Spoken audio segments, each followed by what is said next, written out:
Kami dari kelompok 8 ini menyampaikan materi yaitu yuridis badan usaha yang beranggotakan 2 orang.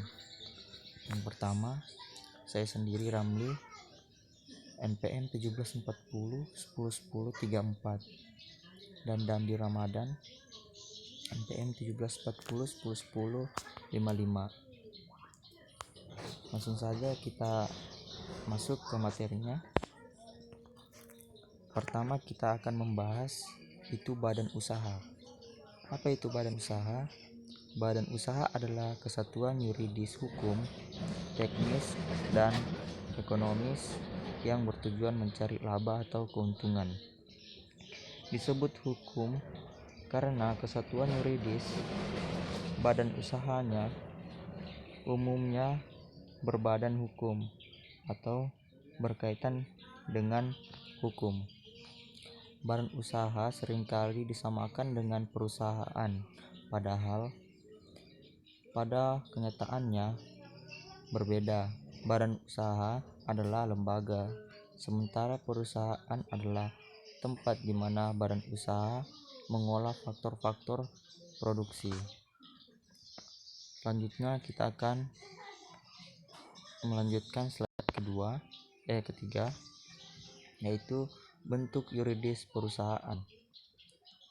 Bentuk yuridis perusahaan tercantum di dalam Undang-Undang Dasar 1945 pasal 33 menyebutkan akan pembagian bentuk badan usaha.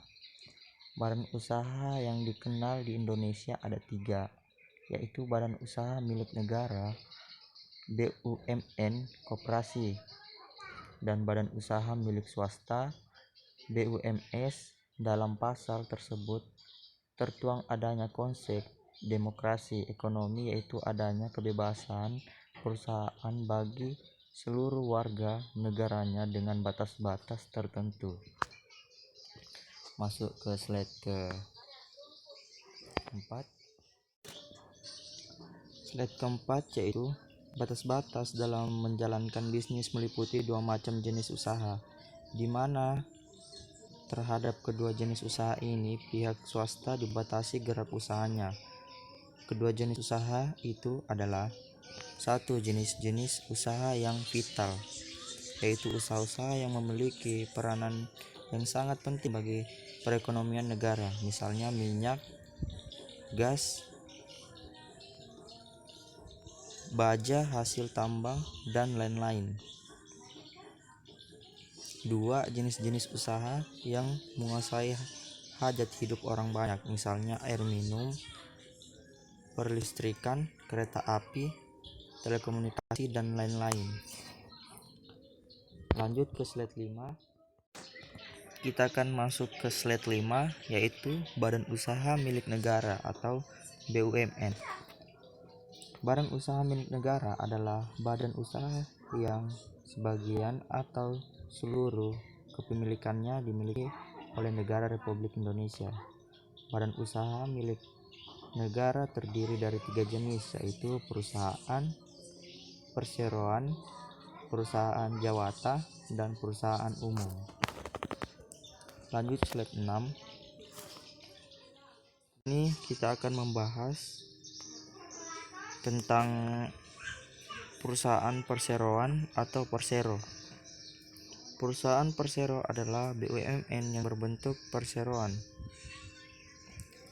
terbatas PT yang modal atau sahamnya paling sedikit 51% dimiliki oleh pemerintah, yang tujuannya mengejar keuntungan. Maksud dan tujuan mendirikan persero ialah untuk menyediakan barang dan atau jasa yang bermutu tinggi dan berdaya saing kuat dan mengejar keuntungan untuk meningkatkan nilai perusahaan. Ciri-ciri persero adalah sebagai berikut. Poin pertama, pendirian persero diusulkan oleh menteri kepada presiden. Poin kedua, pelaksanaan pendirian dilakukan oleh menteri dengan memperhatikan perundang-undangan. Poin ketiga, statusnya berupa perseroan terbatas yang diatur berdasarkan undang-undang. Poin keempat, modalnya berbentuk saham. Poin kelima, sebagian atau seluruh modalnya adalah milik negara dari kekayaan negara yang dipisahkan. Poin keenam, organ persero adalah RUPS, direksi dan komisaris. Poin ketujuh, menteri yang ditunjukkan memiliki kuasa sebagai pemegang saham milik pemerintah. Poin ke-8, RUPS bertindak sebagai kekuasaan tertinggi. Poin ke-9, dipimpin oleh direksi. Poin ke-10, tidak mendapat fasilitas negara. Poin ke-11, tujuan utama memperoleh keuntungan. Di sini kita akan melanjutkan slide 7, di mana perusahaan tadi disebutkan ada 3. Yang pertama,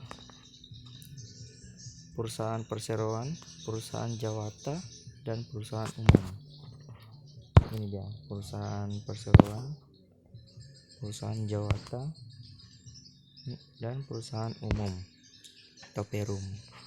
Nah, slide ke-7 di sini akan membahas tentang perusahaan jawata atau perjan. Perusahaan jawata atau perjan sebagai salah satu bentuk BUMN memiliki modal yang berasal dari negara. Besarnya modal perusahaan jawata ditetapkan melalui APBN. Ciri-ciri perjan. Poin pertama, memberikan pelayanan kepada masyarakat.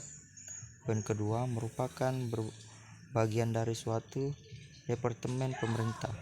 Poin ketiga, dipimpin oleh seorang kepala yang bertanggung jawab langsung kepada menteri atau dirjen departemen yang bersangkutan. Kita lanjut ke slide ke-8, yaitu perusahaan umum atau perum. Perusahaan umum atau perum adalah perusahaan badan pemerintah yang mengelola saran umum.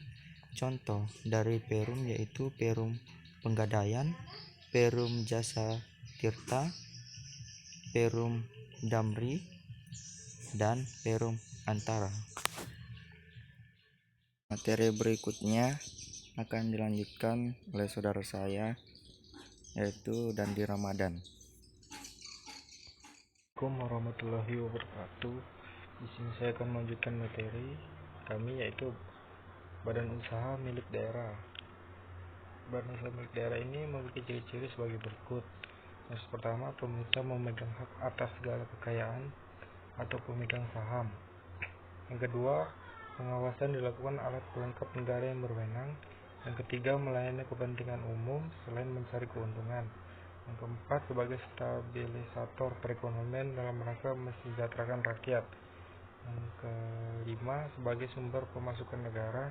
Yang keenam, seluruh atau sebagian besar modalnya milik negara. Selanjutnya, modalnya dapat berupa saham atau obligasi bagi perusahaan yang go publik. Selanjutnya, direksi bertanggung jawab penuh atas BUMN dan mewakili BUMN di pengadilan. Tujuan dari didirikannya BUMD memberikan sumbangsi pada perekonomian nasional, penerimaan kas negara, dan yang kedua, mengajar dan mencari keuntungan. Yang ketiga, pemenuhan hajat hidup orang banyak. Yang selanjutnya, perintis kegiatan usaha. Selanjutnya, memberikan bantuan dan perlindungan pada usaha kecil dan lemah. Selanjutnya ini koperasi ya. Koperasi adalah jenis badan usaha yang beranggotakan orang-orang atau badan hukum. Anggotanya koperasi yaitu perorangan, yaitu orang yang secara sukarela menjadi anggota koperasi. Yang kedua, badan hukum koperasi, yaitu suatu koperasi yang menjadi anggota koperasi yang memiliki lingkup lebih luas. Fungsinya menurut Undang-Undang Nomor 25 Tahun 1992 Pasal 4 dijelaskan bahwa fungsi dan peran koperasi sebagai berikut: membangun dan mengembangkan mengembangkan potensi dan kemampuan ekonomi anggota, pada khususnya masyarakat pada umumnya, untuk meningkatkan kesejahteraan ekonomi dan sosialnya. Yang kedua, berperan serta secara aktif dalam upaya mempertinggi kualitas kehidupan manusia dan masyarakat. Yang selanjutnya, memperkokoh perekonomian rakyat sebagai dasar kekuatan dan ketahanan perekonomian nasional dengan koperasi sebagai sokogarunya.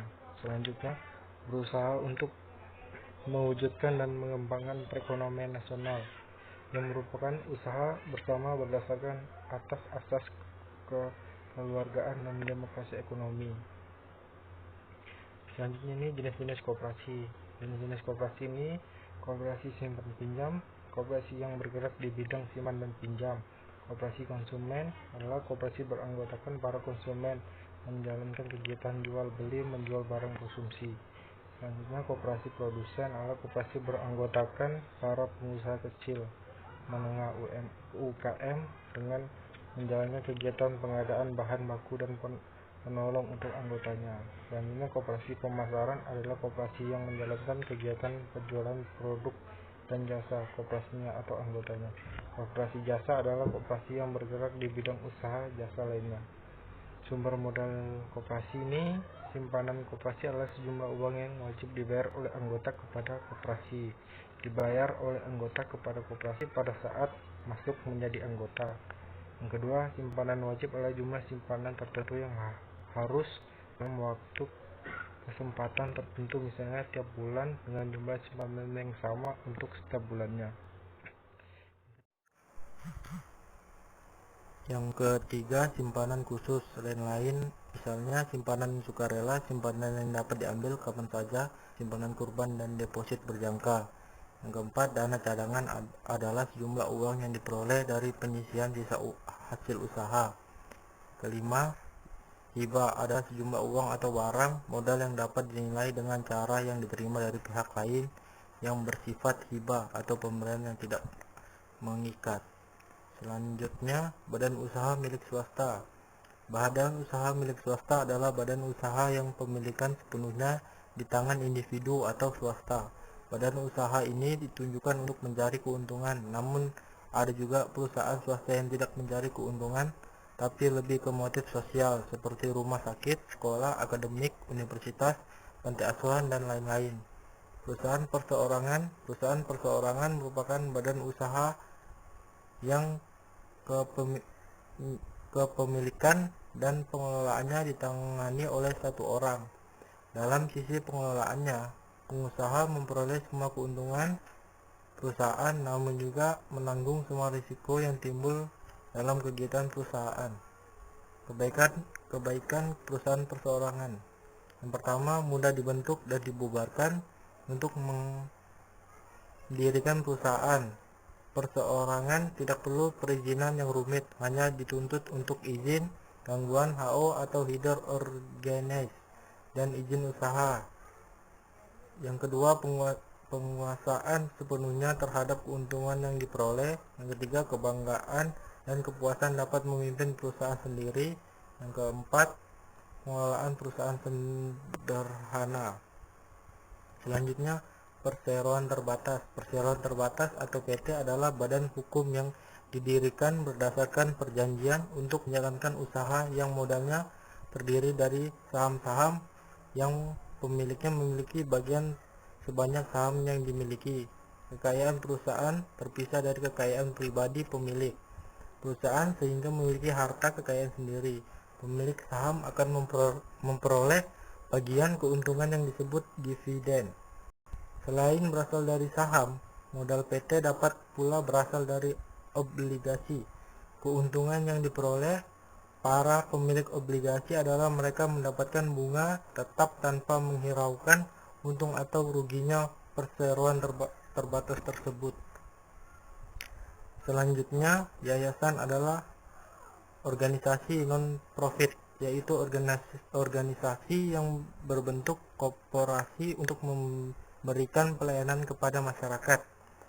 Yayasan didirikan dengan tujuan sosial, bukan untuk mencari keuntungan. Kekayaan yayasan terpisah dari kekayaan anggotanya. Dana operasional diperoleh dari sumbangan para donatur. Sekian dari saya, kurang dan lebihnya mohon dimaafkan. Wassalamualaikum warahmatullahi wabarakatuh.